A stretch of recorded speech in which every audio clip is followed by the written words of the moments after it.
이미 이제 4차 산업혁명이 접어들었다는 생각이 들어요. 근데 참 많은 그렇네요. 기술들이 개발이 되고 있는데 이런 기술 발전의 흐름을 산업혁명이라고 부르는 이유는 단순히 기술만 발전하는 것이 아니라 이게 혁명이라는 이름을 붙인 데는 뭔가 사회나 경제 구조에 큰 변화가 일어나는 거 아닌가 이런 생각이 들거든요. 예, 그래서 그렇습니다. 과학기술의 발전은 환영할 만한 일이긴 하나 또 4차 산업혁명과 관련해서는 또 우려가 있어요.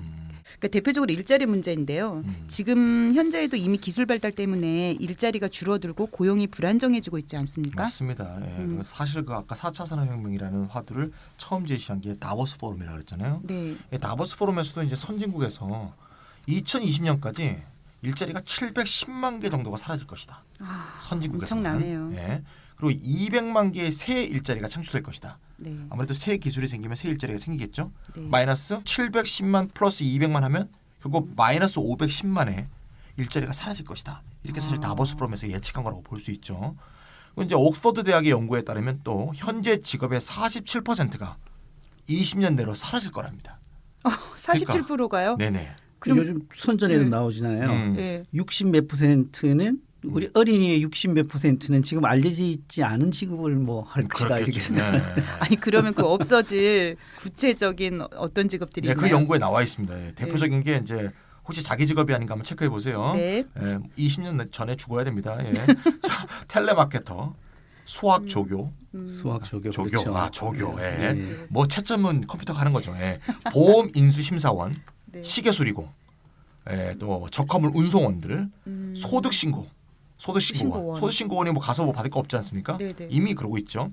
은행 창구 직원, 예, 도서관 사서, 회계사 같은 단순 반복 사무 행정직 등이 자동화 기술에 의해서 가장 먼저 사라질 것이다. 이거 말고도 사라지는 게 많이 있겠죠. 이게 제일 먼저 사라질 것이라고 예측합니다. 회계사요? 네. 아니 지금 뭐 회계사 아시는 분 계세요? 예. 아니 예. 제 주변에 회계사분이 있긴 한데 예. 회계사를 예로 들었는데요. 음. 저는 사실 4차 산업혁명 이후에 사라질 일자리가 이게 단순 업무 종사자들이 일자리를 잃을 거다 이렇게 생각을 했었어요. 근데 지금 현재 안정적이고 소득이 괜찮은 전문직들도 위협을 받는다는 얘기죠. 예, 지금 사실 인공지능이 발전하면서 점점 인공지능이 전문가의 영역을 잠식해 들어가고 있습니다. 네. 사실은 뭐 변호사, 아까 말씀하신 회계사, 의사, 그리고 기자, 금융에는 꽉꽉받는 전문직이지 않습니까? 네, 네. 그런데 이 직업들이 점차 사라질 것이라는 전망도 나오고 있습니다. 뭐 어떻게 기자? 근데 한 가지 예를 들어보면요. 1978년에 미국 법무부가 주요 방송사들이 이제 CBS에 대해서 반독점법을 어기고 있다 이게 소송을 걸었거든요. 아. 그때 이제 자료를 검토하는 데만 음. 220만 달러를 썼대요. 아. 근데 최근에는 알고리즘 기반 법률 서비스를 제공하는 이제 회사가 있는데 네. 이 회사가 이제 이름이 블랙스톤인데 오. 블랙스톤은 약 10만 불에 150만 건의 자료를 분석해 준다고 합니다. 오. 그러면 뭔가 하면은 자료 분석에 필요한 변호사들이 네. 줄어드는 거죠. 220만 달러 썼던데 그 10만 달러만 10만 한다. 달러에 다 해결되니까 아. 그 기업 입장에서는 뭐 아마 시간도 더 전략됐을 거예요. 돈만 그렇겠죠. 전략된 것이 아니라. 그렇겠죠. 변호사 회계사는 그렇다고 해도 의사가 대체된다는 거는 저는 되게 의외인데요. 네, 근데 말이죠. 지금 우리 한국 병원들에 그 IBM의 이 의료 인공지능이 있어요. 이름이 왓슨이에요, 왓슨. 왓슨. 이 한국 병원들이 지금 왓슨 도입하는 셜록 친구 왓슨. 네. 한국 병원들한테 이거 도입하는 게 열풍이 불고 있어요. 난리 났어요, 지금. 작년 12월에 네. 가천대 길병원이 처음 도입했거든요. 지금 벌써 3개월 지났는데 네. 부산대병원, 건양대병원, 계명대 동산병원, 네. 가톨릭대 병원들 5군데가 이 왓슨을 도입했어요. 이거 왓슨이 이제 이 사람이 이제 여러 가지 데이터를 뭐 혈액 검사라든가 뭐 오줌 검사라든가 여러 거 검사하지 않습니까? 소변 검사도 아니고 오줌 검사도 뭐. 뭐 그게 거죠, 뭐. 예. 이런 걸 분석해서 네. 이 사람의 병이 뭔지 왓슨이 진단을 해주는 거예요. 어. 예. 이에 대해서 이제 연세의료원 세브란스죠. 예. 네. 한국형 AI를 개발하겠다면서 왓슨에 이제 도전장을 던졌어요. 어쨌든 지금 의료계에 지금 인공지능 붐이 일고 있는 거죠. 물론 아직 뭐 인공지능이 초기 단계고 뭐 종양을 진단한다든가 네. 유전자를 분석한다든가 좀 진단 영역이 아직은 좀 제한돼 있지만 뭐 빠르게 성장할 것이라고 예상되고 있고요. 네. 결국에 가서는 진단도 하고 처방도 하고 치료도 하고 로봇팔을 이용해서 수술도 하고 결국 기술적 측면은 전부 인공지능과 로봇이 다 담당하고 네. 그럼 의사는 뭘 하느냐? 다 없어지느냐? 그건 아니고 네. 의사가 하는 일이 바뀔 거라고 얘기해요. 어떻게 바뀌나 음. 하면 환자의 정서적 측면, 심리적 측면을 담당하는 역할로 축소될 것이다. 이렇게 네. 예측하는 분석들이 많이 나오고 있어요. 그럴 것 같기는 그렇구나. 해요. 사실 그렇죠. 네. 네네. 청진기는 예전에는 의사만 이렇게 들어서 아는 거잖아요. 네. 배 이렇게. 네. 네네. 근데 그게 병명이 만일 진단된다면은 네. 이제 그것도 의사가 그 기계가 훨씬 잘하죠. 예. 그렇죠. 기계가 더 예. 잘할 수 있을 것 같아요. 사실 이제 청진기 고개도 필요 잘- 없어요. 예. 뭐 청진기가 필요해. 뭐. 그러니까 진단의 영역까지 네. 기계가 다 가져가면 음. 아 그야말로 진짜 의사들은 우리가 옛날에 생각하는 시골 의사님처럼 막 정 손잡아주고 정서적으로 좀 이렇게 좀 안정감을 갖도록 해주고 이런 역할을 하게 되는 예. 건가요? 갑자기 이런 생각이 나는데 옛날에 읽은 책 중에서 네. 어떤 일본에서 네. 어떤 의사가 자기는 오진율이 50%였다 이렇게 고백하는 글을 썼어요. 어머. 근데 웬일이야. 의사들이 아주 놀라운 반응을 보였어. 아니 오진율이 그거밖에 안 돼? 어머 진짜요? 네, 그러니까 사람의 오진이 굉장히 심하다는 거죠. 그럴 수 있을 네. 것 같아요. 네, 그래서 저희 딸도요. 네. 그 우리나라에서 가장 유명한 3대 병원 중에 하나에서 네네. 몇 살을 못 넘기고 죽을 거라 그랬어요. 오 진짜요? 네, 지금 고등학생으로 잘 살고 있거든요. 웬일이야? 그러니까 최근에 보면 이제 오히려 인공지능이 네. 오진율이 낮을 것이다. 음. 이게 이미 거의 임박했다 이렇게 볼 수 있습니다. 그러니까 의사도 그렇고 음. 아까 기자 직업도 없어질 거라고 그랬잖아요. 기자도. 예. 그러니까 신문 기사도 인공지능이 훨씬 잘 쓸 수 있다는 기사를 본 것 같은데요. 그럼요. 예. 그러면 팩트만 넣어주면 인공지능이 알아서 기사를 써준다는 그렇죠, 거죠. 그렇죠. 예. 그러니까 그런 식으로 로봇 저널리즘이 일반화되면 기자라는 직업도 사라질 것 같고. 로봇 저널리즘. 그래요. 무섭습니다. 예, 그러니까 로봇 어드바이저가 상용화되면은 투자 컨설턴트 같은 일자리도 사라지겠죠. 그렇죠. 그러니까 그 뭐- 전반적으로 이거는 일자리와 관련해서는 굉장히 예. 비관적이에요. 뭐 투자 컨설턴트는 네. 로봇 없어도 그 폐지해도 돼요. 자기들 알고 어드바이스 하는 거 아니거든요. 아, 그래요? 이거 방송 지금 듣고 있습니다 지금. 그냥 주사위 던지는 예. 게 나으니까. 방송 듣고 있는 예. 컨설턴트 친구가 생각납니다 지금. 근데 뭐 다음부터 안 들을 것 같아. 예, 뭐 로봇 어드바이저에 대해서는 이제 비관적인데 네. 비관론만 있는 건 아니고요. 낙관론도 사실 적지가 않습니다. 아, 낙관론도 있긴 있어요. 예, 일단 변호사를 한번 더 예를 들어보죠. 네. 변호사가 하는 업무를 직무별 자동화를 통해서 그 노동을 얼마나 대체할 수 있는가를 진단해보고 또 피고용인들의 직무별 시간 배분을 쭉 고려해서 보면 인공지능을 통해서 법률 서비스를 자동화했을 때 대체되는 업무가 있고 대체되지 않은 업무가 있다라는 거죠. 네. 그랬을 때 대체 의무 되는 업무를 컴퓨터한테 맡겨버리면 서비스가 오히려 저렴해져 가지고 네. 법률 시장이 확대될 수가 있다라는 거죠. 그래서 뭐 서류 검토라든지 이러한 것들은 컴퓨터한테 맡기고 네. 그걸 토대로 해서 이제 판단이 들어가는 부분을 네. 변호사들이 해내게 되면은 서비스가 저렴해지니까 수요가 확대돼서 네. 네. 변호사들은 오히려 더 필요할 수 있다라는 전망이 이제 또 나오고 있습니다. 박리담회네요.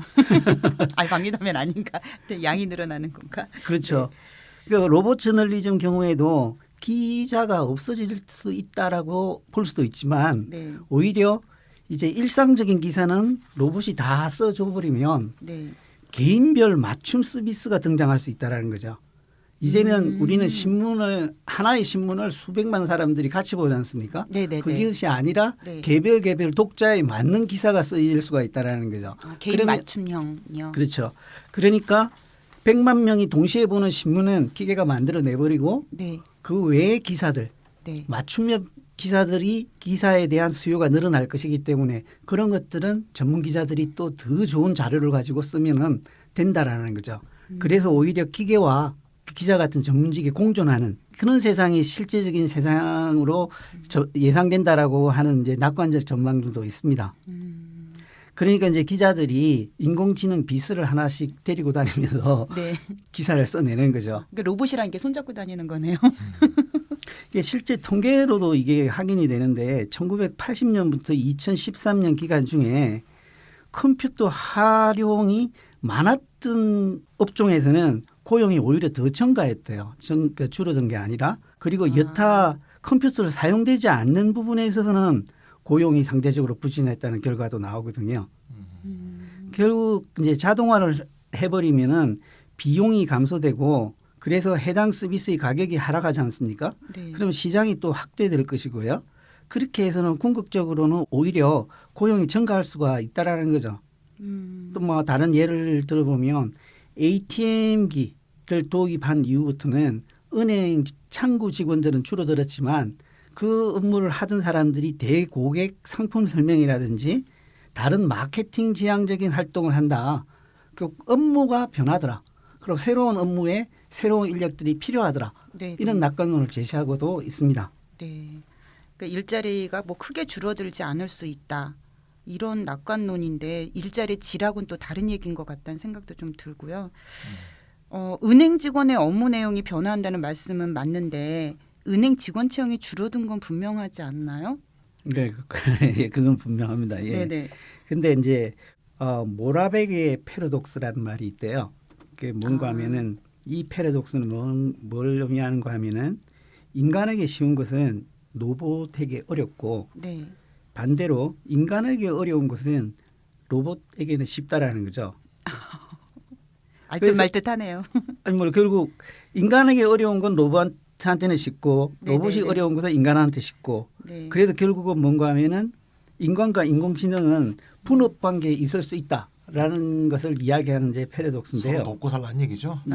네. 사실 최근에는 된다고 하지만 인공지능이 제일 못했던 일 중에 하나가 네. 개하고 고양이를 구분을 못하는 거예요. 아 그래요? 요즘 구별한대요. 의외다. 요즘은 구별한대요. 다리가 4개고 눈이 2개고 이런 정도로 줘가지고는 개와 고양이를 구분해내지는 못하는 거죠. 우리는 아. 딱 보면 아는데. 네네.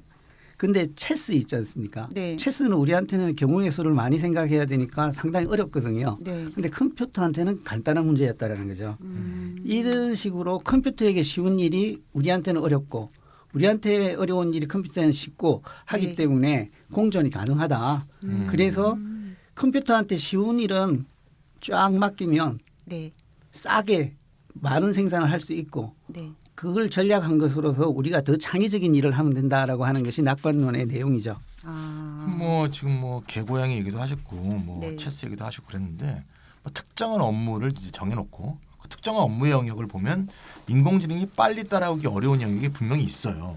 근데 생각해 보면 이게 뭐 그런 영역이 있다면 이게 공존이 가능할 수도 있죠. 네. 근데 이제 좀 더 길게 보면 예를 들면 체스가 처음으로 인공지능한테 졌을 때 네. 그때 뭐라 그랬냐면 바둑은 이기려면 한참 걸릴 것이다 했거든요.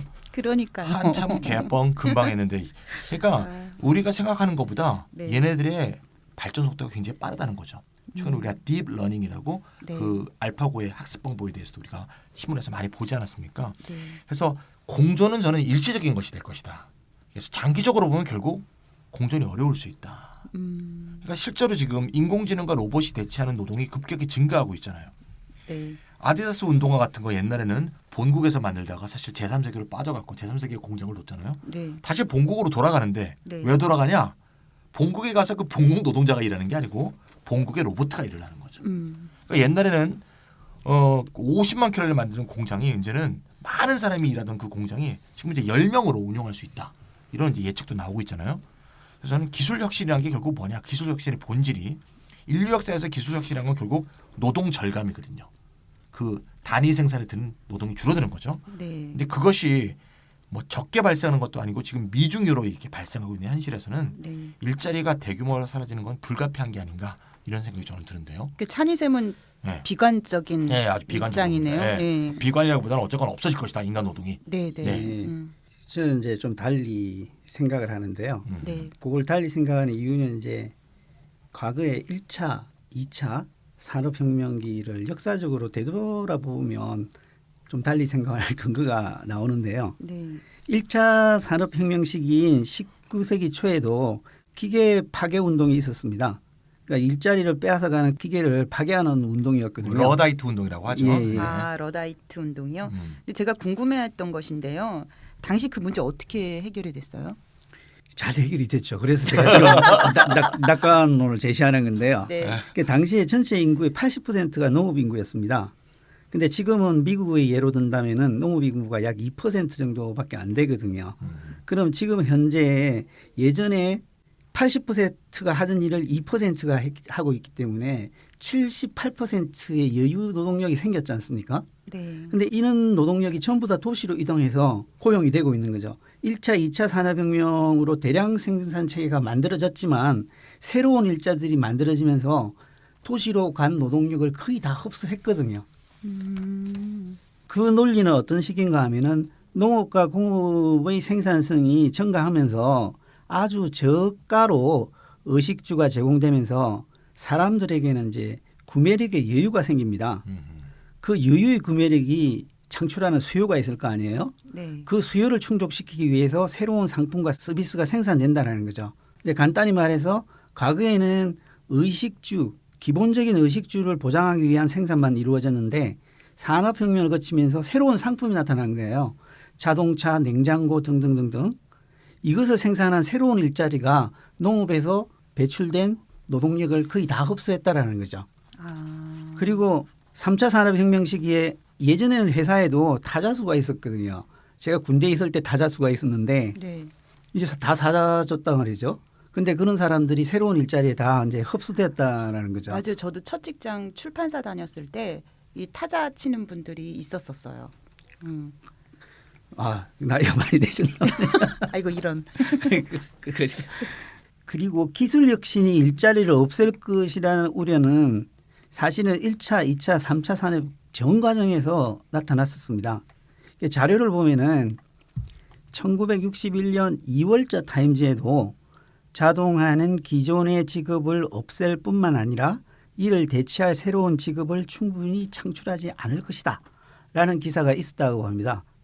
그렇지만 그 문제는 실제로는 일어나지는 않았거든요.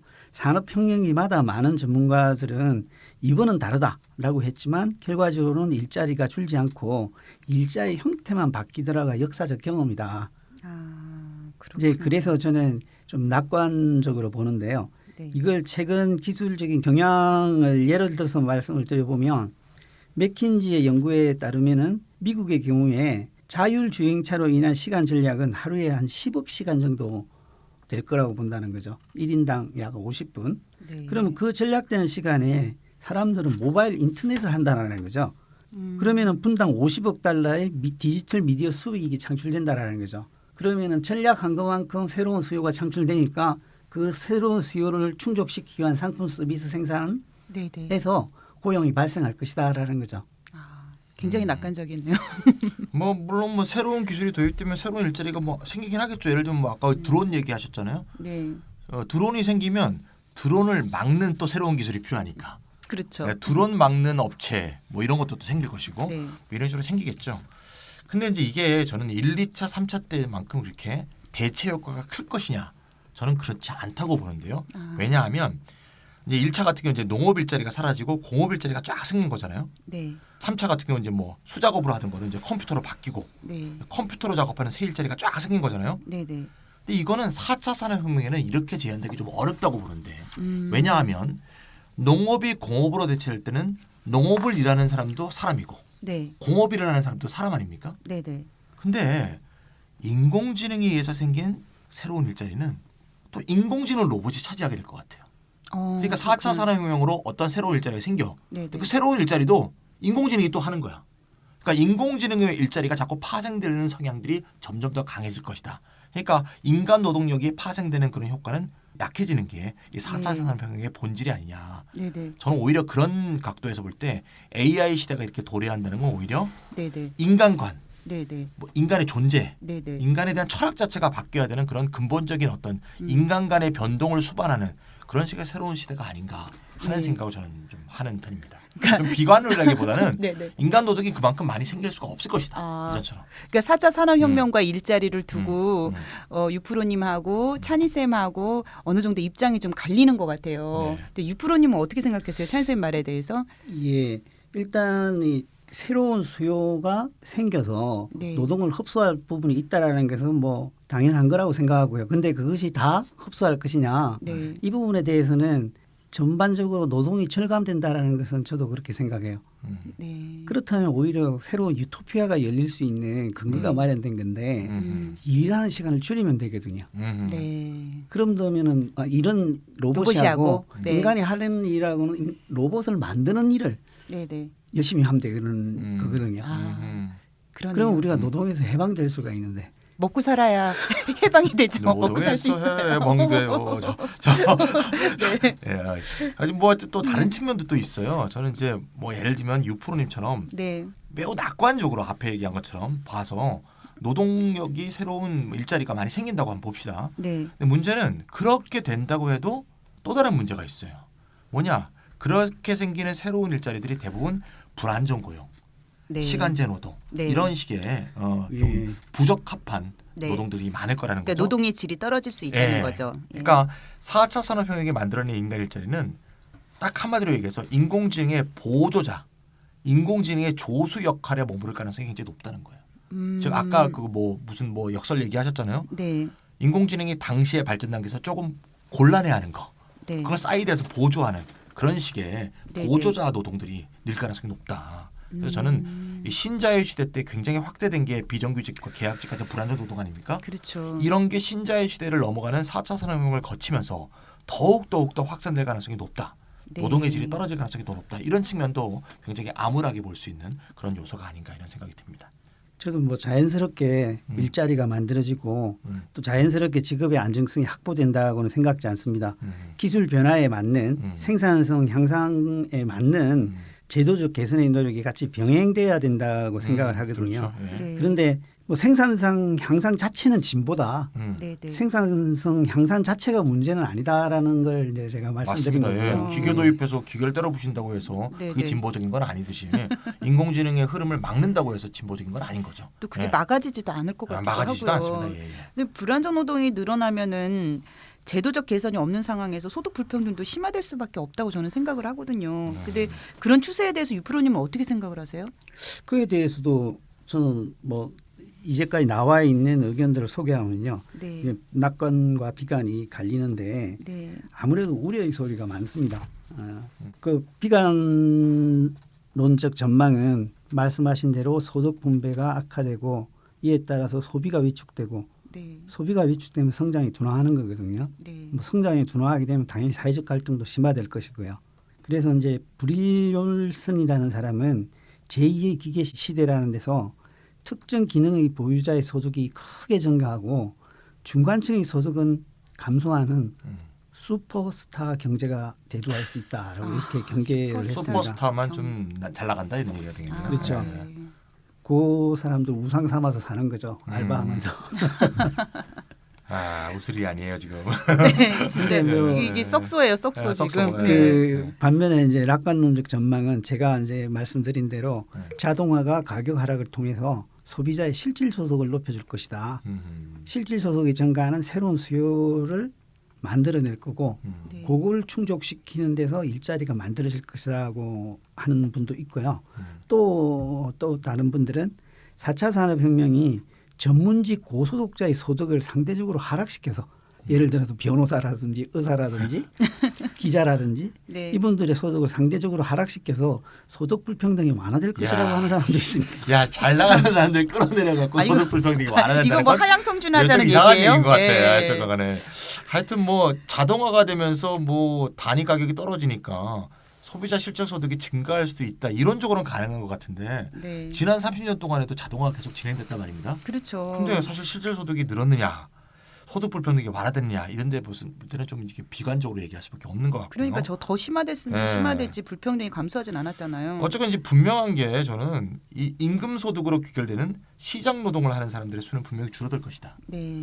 또한 또 아까 말씀드렸듯이 불완전 노동의 비율도 분명히 증가할 것이다. 네. 이런 게 이제 저는 분명히 보인다고 보고요. 네. 그래서 이제 문제가 되는 게 좀 전에 아까 유프로님이 중요한 말씀하셨는데 제도적 개선을 해야 된다. 법률도 새로 바꾸고 네. 또는 정부의 정책도 바꾸고 이게 필요하다고 보는데요. 네. 지금까지 사실 그 주로 정부가 해왔던 정책들은 사회보장 정책이었잖아요. 네. 네. 사회복지 정책. 이게 결국 중요한 점은 사회복지 정책은 완전 고용을 전제로 한 모델이거든요. 그렇죠. 그래서 이제 노동하는 사람들이 거의 다 이제 노동한다고 보고 네. 노동과 연계시킨 소득 보장 또 그거에 대한 어떤 사회 안전망 이런 것들을 이제 생각해 왔던 거란 말입니다. 그러니까 예를 들면 국민연금이라든가 의료보험, 고용보험 같은 사회보험이라는 게 결국 다 시장 노동을 대부분의 사람들이 한다는 걸 전제로 이제 쌓은 거잖아요. 네. 그리고 이제 기초생활수급 같은 이제 공공부조는 일부 예외적인 시장 노동 탈락자를 대상으로 이제 주어진 것이었고요. 네네. 이게 이제 지금까지 이제 모델이었던 거죠.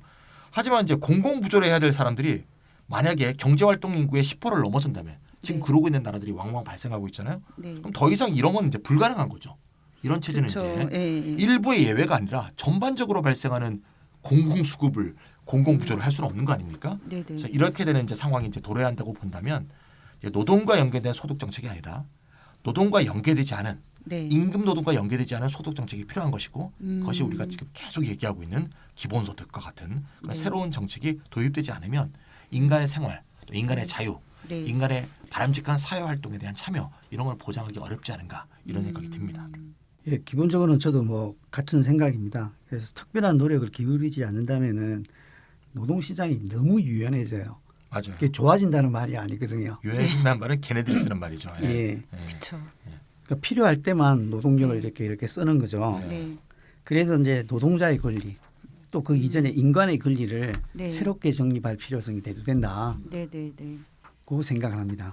저희가 뭐 기본소득 여러 번 했습니다만 좀 정리해 보면 기본소득은 이렇게 1차 효과, 2차 효과, 3차 효과로 설명하면 좀 이해하기 쉬울 것 같아요. 네네. 기본소득의 1차 효과는 재분배죠. 네. 네. 똑같은 세율로 기본소득의 재원을 마련한다 하더라도 각각 5%, 5%, 5% 걷는다 하더라도 당연히 고소득자인 1%, 네. 5%층에서 많은 액수를 걷게 되니까 이걸 다시 똑같이 n분의 1로 나누면 사회 전체에는 재분배하는 효과. 네. 따라서 그 재분배한 만큼의 불평등 완화 효과가 있을 것이다. 네. 이게 이제 첫 번째 1차 효과가 되겠고요. 네. 두 번째는 그런 것을 바탕으로 해서 아무래도 아까 지금 또 인공지능에 따라서 또 노동 수요도 줄어들고 있는 상황이니까 네. 아무래도 근로시간, 노동시간을 단축할 수 있는 그런 어떤 사회적인 커패서티가 생기게 되겠죠. 네. 예를 들면 기본소득이 예를 들면 월 100만 원 주어진다. 네. 그럼 누구나 이전보다 노동시간을 줄일 수 있는 그런 여지가 생기게 되는 거죠. 네네. 그래서 전반적인 사회 전체에 노동시간을 단축하는 효과가 있을 것이다. 네네. 그럼 단축이 됐으면 나머지 시간 뭐 하느냐? 이게 이제 3차 효과가 되겠죠. 우리가 임금 노동, 네네. 즉 시장에서 돈을 받고 하는 노동이 아닌 네네. 뭔가 자유로운 노동, 네네. 또는 내가 하고 싶었던 일, 또는 임금이 적게 주어지더라도 나의 자아 실현에 도움이 되는 일 이런 네네. 식으로 해서 노동의 개념이 바뀌고 네네. 새로운 자유로운 노동이 더욱더 만개하는 새로운 단계로의 발전이 되는 그런 3차 파생 효과까지 있지 않느냐. 네네. 이런 관점에서 볼 때 오히려 우리가 인공지능이 발생하는 이런 상황에 대해서 우리가 비관적이거나 디스토피아적인 생각을 갖기보다는 네. 아까 유프로님이 좋은 말씀했죠. 유토피아의 전망이 열릴 수도 있는 네네. 이런 것으로 보고 오히려 우리가 이 기본소득을 달성할 수 있는 어떤 수단 네. 그러려면 사실 이 기본소득의 재원을 마련하기 위해서 사실 사회적 합의 네. 특히 고소득층의 양보도 필요한 거 아니겠습니까? 그렇죠. 이런 식을 통해서 이 어떤 스킴 안을 짤 수 있는 그런 것으로 지혜를 모아야 되는 게 아닌가 이런 네. 생각이 듭니다. 찬희 쌤 말씀 들어보니까 예, 예. 4차 산업혁명과 일자리 관련해서 음. 기승전 기본소득이 기승전 네. 기본소득. 그리고 좋습니다. 이제 예. 세 번째 새로운 노동 관련해 가지고 제가 문득 든 생각이 제가 요즘 농담처럼 그런 말 하고 다니거든요. 돈 안 되는 일이 즐겁다. 아하. 돈 벌러 갈 때는 힘든데 음. 돈 안 되는 일이 즐겁다 이런 얘기를 하는데요. 그러네요. 왜 집에서 고장난 뭐 책꽂이를 좀 고쳤다. 그 만족감 있잖아요. 그렇죠. 화초를 잘 길렀다. 음. 아니면 공익적인 활동을 위해서 내가 시간을 내어서 공익적인 활동을 위해서 내가 무슨 여러 가지 그럼요. 활동들을 했다 이랬을 때 그것도 노동이 아니라고 볼 수는 없잖아요. 다만 돈을 못 번다 뿐이지. 그래서 생산이나 물질 소비 외에 내가 만들어 쓰거나 임금 없는 자율노동을 할 때 행복감을 좀 느끼거든요. 근데 누가 들으면은 야 너 그거 배부른 소리 아니냐 이럴 수 지금은 있는데 배부른 소리죠 지금. 예. 네. 근데 그러려면 시간이 필요하잖아요. 네네. 근데 그 시간을 확보하려면 또 기본 생계비를 벌어야 돼요. 그럼요. 근데 그러려면 또 결국 노동 시간이 길어져요. 그래서 다시 자율 노동할 시간이 줄어들어요. 악순환이죠, 이게. 예. 그러니까 시간 확보의 길은 노동 시간이 줄어도 먹고 살 수 있어야 된다는 거죠. 그래서 자율 노동 시간이 만들어야 된다고 저는 생각을 하거든요. 예. 그래서 기본 소득은 우리한테 시간을 줄 것이고 그 시간에 우리는 삶의 다른 의미를 가질 수 있는 노동의 영역을 열어줄 거다. 네. 그래서 저는 새로운 노동을 상상하는 것이 필요하다. 저는 이렇게 생각을 합니다. 그 기본소득 전문가의 슈퍼바이저님이 말씀하셨죠. 이게 기본소득은 소득만 나눠주는 게 아니다. 네. 시간을 재분배하는 것이다. 네네, 이 말이 맞습니다. 딱 떠오르네요. 그래서 그 시간에 네. 새로운 노동으로서의 전환. 네. 저는 이것이 필요하다고 생각을 합니다. 네, 좋습니다. 새로운 유토피아를 예. 꿈꿔봅시다. 네네. 저는 그런 면에서 기본소득이 상당한 이제 호소력과 설득력을 있다. 오늘 네. 그 점에서 찾고요. 네. 그 이전에 기술 변화가 이렇게 많이 일어나니까 사실 기술 변화가 많이 일어날 때가 대부분 혼란기입니다. 사회적인 안정기가 아니라 네. 매일매일 다르기 때문에 또 불확실한 미래 때문에 불안전하잖아요. 막. 그렇죠. 예. 그래서 사실 상상이 잘 안 가요. 사회가 어떻게 재조직돼야 되는지. 네네. 그 기본소득이라는 것은 거기에 대해서 하나의 구상을 던져주는 것 같습니다. 네네. 저는 개인적으로도 이 변화에 대해서 되게 주목해야 네네. 된다라는 말씀 드리고 네. 싶습니다. 네, 좋습니다. 자, 빅데이터 시대에 미래를 비교적 정확하게 예측하고 상상하는 것이 중요한 시대라고 생각을 해요. 그래서 예측은 단순히 이기고 지는 게임에 승률을 거는 문제가 아니라 인간의 생존과 관련된 문제고 우리는 게임을 즐기는 관찰자가 아니라 직접 시대를 살아내야 하는 참여자잖아요. 그래서 그 예측에 따른 대비도 저는 준비를 해야 된다고 생각을 합니다. 그래서 대비하는 데는 상상력이 필요하다고 생각을 하고요. 그래서 4차 산업혁명은 그동안의 진단과 처방을 넘어서는 새로운 전환을 기본으로 해야 될 것 같습니다. 그러니까 더 이상 인간 일자리를 만들어내거나 완전 고용을 전제로 한 정책이 해답이 될 수 없을지 모른다고 저는 생각을 해요. 그래서 대선을 한 달 정도 앞둔 이 시점에서 대선 후보들은 오늘 저희 방송을 좀 들으시고 4차 산업혁명을 대비하는 정책들을 좀 준비해 주시기 바랍니다. 네. 예. 이번에 준비하면서 읽은 가장 괜찮은 그 퀴즈이 있는데 네. 가장 좋은 미래 예측은 네. 미래를 만들어가는 것이다. 와, 좋네요. 명언 속출입니다. 예. 네네네. 좋습니다. 자, 오늘 4차 산업혁명과 일자리의 미래 어떠셨나요? 청취자분들은 비관적이었는지 낙관적이었는지 잘 모르겠네요. 이 새로운 시대에 대한 변화의 신호는 분명한 것 같아요. 이미 신호가 왔다. 근데 불확실한 변화 앞에서 우리가 낙관하기는 쉽진 않은 것 같습니다. 그럼에도 불구하고 노동자의 권리를 새롭게 정립하고 또 임금 노동을 벗어나서 인간답게 살 수 있는 기본소득에 대한 처방을 얘기해 보았습니다. 자, 오늘은 이만 인사드리겠습니다. 다음에 네. 뵐게요. 미래를 만들어 갑시다. 네. 예, 다음에 뵙겠습니다. 네.